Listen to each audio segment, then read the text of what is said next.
So we're going to go over how to use algebra tiles with your kids to help them solve equations. So you're going to need a mat for each kid, and I just put mine in a page protector. And actually, I would have the tiles all go in a baggie and put the baggie in the page protector to keep it all together. But I would have one for each kid. You don't have to actually cut out every single algebra tile, and I really pray that you found sets of them, actual tiles, because the cutouts are kind of, they're not the greatest, but that's okay. They'll do. So the first thing you're going to do is just get them used to representing things with them. So you're going to flip that mat over. Oh, and the other thing you're going to need is a dry erase marker.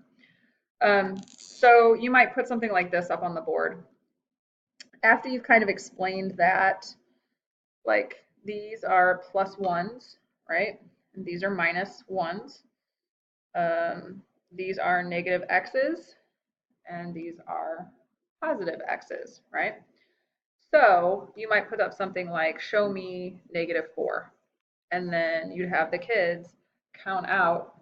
So you'd be looking for 4 of these negatives right here. So that would be what -4 would look like, right? Okay. Then you'd say like, show me 2, right? And then you'd have kids going 1, 2, right? Okay. So you might need to do that a couple of times depending on if they're getting it or not. Then you're going to say, show me 2x, right? So it's not going to be 2 of the singles plus the x's. It's just going to be 2 of the positive x's, 1, 2. So that's what 2x would look like. Okay, so you might be able to model for kids what it looks like and then give them a couple to kind of do on their own and check it.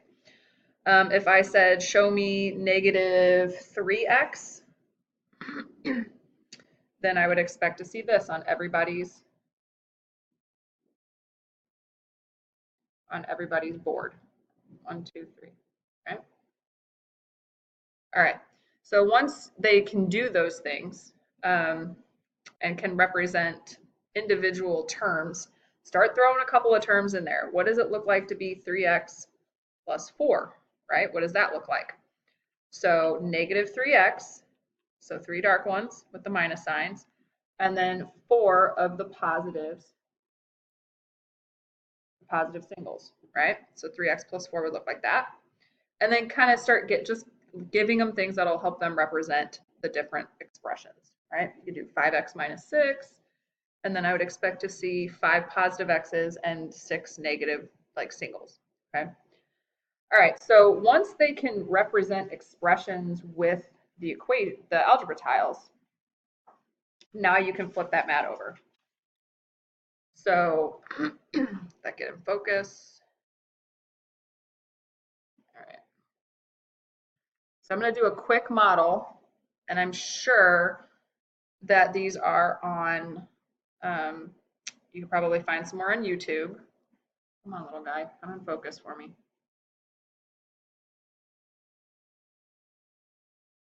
You can do it. There it is. Okay. So I'm just using the pre-post test. So this is how, oh, the other thing you want to mention is the idea of 0 pairs, creating a 0 pair. So if I were to, I might pose it something like this. What happens if I had a +1 and a -1? What would happen? And they may need to use a calculator or whatnot, but you can just talk to them. What happens when you have plus and -1? It becomes a 0, right? So if you have it on the same side of the equation, you can take it and just move it to the side. Okay, so you're going to have to teach them some 0 pairs. So you might have them start with like 3 positives and then say, okay, make 0 pairs for all your positives. And then they would pull in the negatives and then take them off one by one, right? Same thing, you might say you've got -2x. What is the opposite of -2x?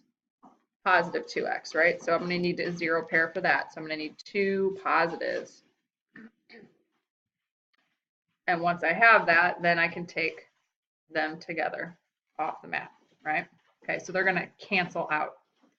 All right, so once they can do one term, a couple terms in an expression and they understand zero pairs, they are ready to start thinking about algebra tiles to solve equations.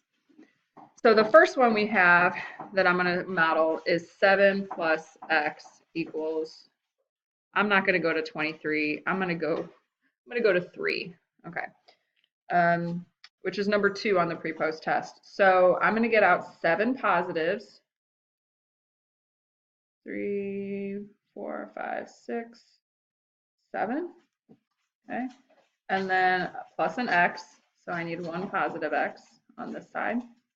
And then 3 positives on the other side. Full disclosure, I do have dogs, so if you hear something in the background, that's them, and she might be ready to come in. 1 second.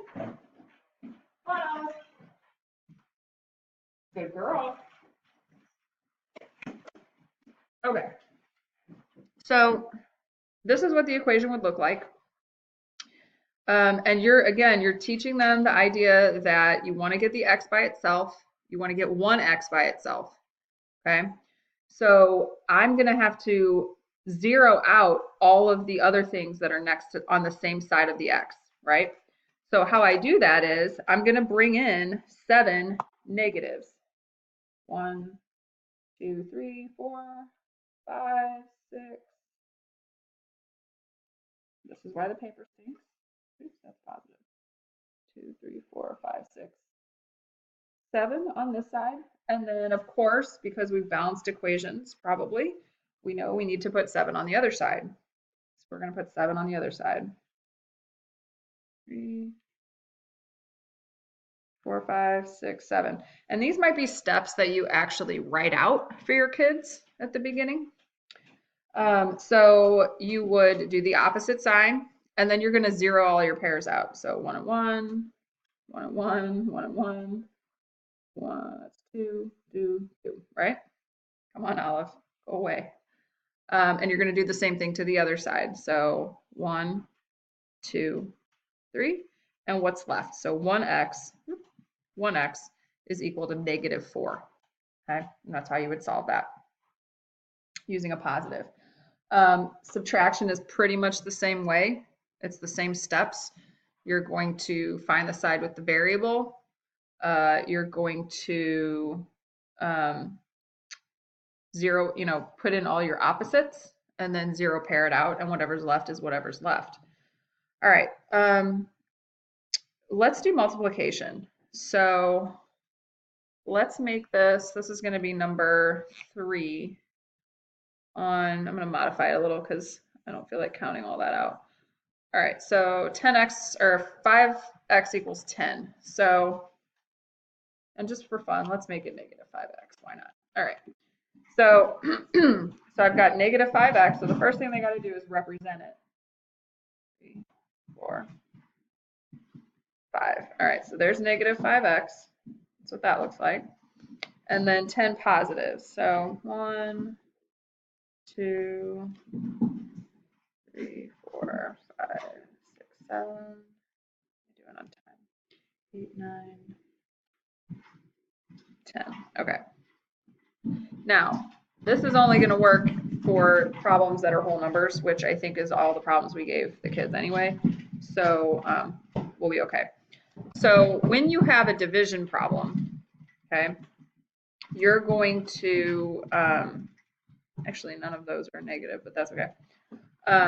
You're going to start by, let's not make that -5x, just for this video. Let's make that +5x, my bad. We'll talk about negative maybe in another video. 4, 5, okay. So this is going to go back to probably grade school. So you're going to separate all 5 of these into their own group. And then you're going to start passing out ones. So 1, 1, 1, 1, 1. 2, 2, 2, 2, 2. Right? So you're literally dividing them up, like you're grouping them. If you had leftovers, because it was a decimal, you could represent that as a fraction pretty easily. But from there, you're just isolating what does 1x equal? 1x equals 2, right? X equals 2. So there's multiplication. You're just dividing them up, right? And I would use the words dividing them up. So that's multiplication. All right, now let's talk division, because division's a little weird. It's kind of, this might really mess with your kids, but we're going to give it a try.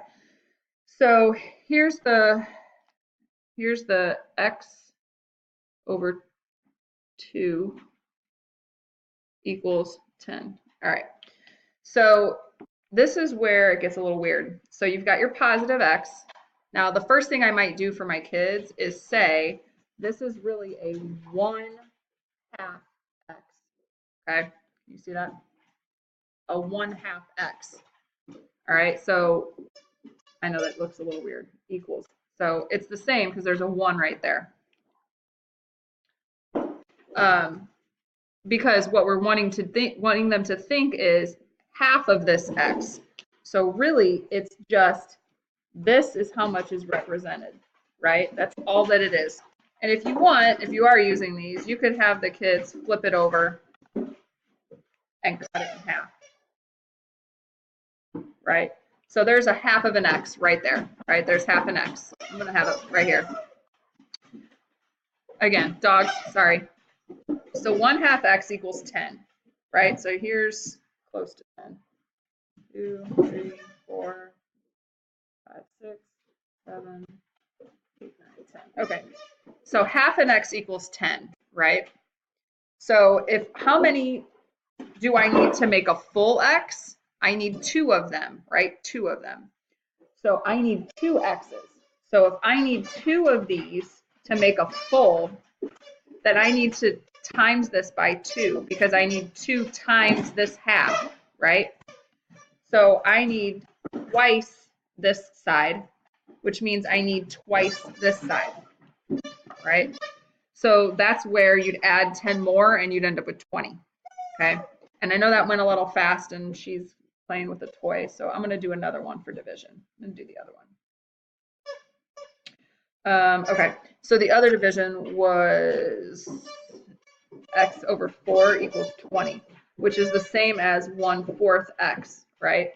So if I'm dividing my x, like here's my x, here's 1/4 of that, right?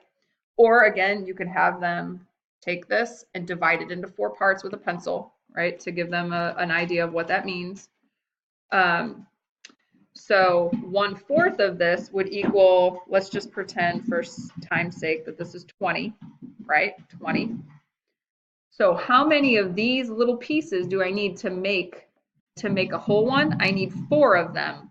So I need 4 times this one. I need 4 times the amount of that one to make a whole one, right? Now they're going to get screwed up because there's 3 of them missing, but there's 4 parts, right? That's how I would try to squash that misconception.